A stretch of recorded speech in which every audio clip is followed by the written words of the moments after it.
मुसलमानों के दो चार घर तोड़ देने से मुसलमान एहतजाज नहीं करेगा, ऐसा नहीं सोचिएगा योगी जी, मोदी जी और तड़ीपार गृह मंत्री। पूरा घर बर्बाद हो जाएगा। जलियांवाला बाग में पूरा मुसलमान मर गया था, शहीद हो गया था, भाग गया था मुसलमान देश छोड़ के। अंग्रेज देश छोड़ के भागा है, मुसलमान नहीं भागा है। तुम भी देश छोड़ के भागेगा, मुसलमान नहीं भागेगा। याद रखना हुकूमत, अगर इस तरह से मुसलमानों को परेशान किया गया, दाढ़ी नोच के मारा गया, हिजाब उनके कॉलेजों से उतारा गया, उनकी बेटियों का शरीयत पे हमला होता रहा, तो याद रखिएगा पत्थर से दिल तो हम हो चुके हैं, सीखते सीखते पत्थर से दिल हो जाएंगे। हम तो हुए मकतूल, हमारे बच्चे कातिल हो जाएंगे। पूरे हिंदुस्तान में जुम्मतुल विदा की नमाज के बाद नमाज जुमा जो अलविदा की नमाज पढ़ी जाएगी, उसके बाद हम लोग आज जो ये वक्फ की जो बिल लाया है, संशोधन का जो बिल लाया है सरकार, ये सीधा सीधी मुसलमानों के संपत्ति पे, वक्फ बोर्ड पे कब्जा करना, मस्जिद के संपत्ति पे कब्जा करना, मज़ार पे कब्जा करना, खानकाहों पे कब्जा करना, कब्रिस्तानों की ज़मीनों को कब्जा करना, ये लोग जो मना कर रखे हैं, इनकी नीयत अच्छी नहीं है। सरकार की नीयत शुरू से अच्छी नहीं है मुसलमानों के लिए, कभी हिजाब का, कभी तलाक का, भी सभी शरीयत का।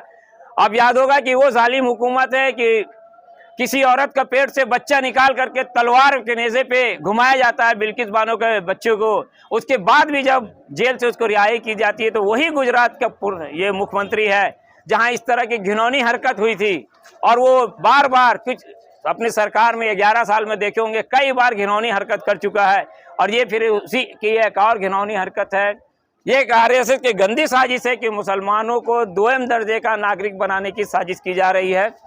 हम चाहेंगे जिस तरह से मुसलमानों के इस्लामिक लीडर, उलमा बिरादरी जो अभी जागे हैं, थोड़ा देर से जागे हैं, अगर यही काम ये लोग बाबरी मस्जिद की शहादत के बाद कर देते और जंतर मंतर की जगह पे अयोध्या में जाके धरना दे देते, पूरे लोग मुसलमान का अगर 40,000 आदमी, मुसलमान यहाँ 20 करोड़ रहता है, 20,000 आदमी जाकर के अगर अयोध्या में बैठ जाता तो मस्जिद इंशाअल्लाह दोबारा बनाई दी जाती।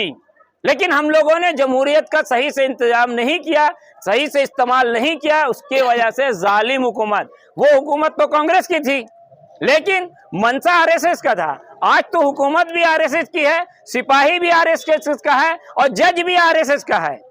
अब आरएसएस का कोई ऐसा विभाग नहीं है जहाँ पे लोग नहीं है और वो अपना काम कर रहे हैं। याद रखना, ऐसा वक्त नहीं आए कि अंग्रेजों के जब दांत खट्टा कर सकते हैं हम, तो तुम्हारी औकात क्या है योगी, मोदी और गृह मंत्री? है क्या तुम गुजरात का तड़ीपार, मुसलमानों का कातिल मोदी? और तो और जुल्म ये कर रहा है कि रमजान में मुसलमानों के लिए एक सौगात मोदी लाया है।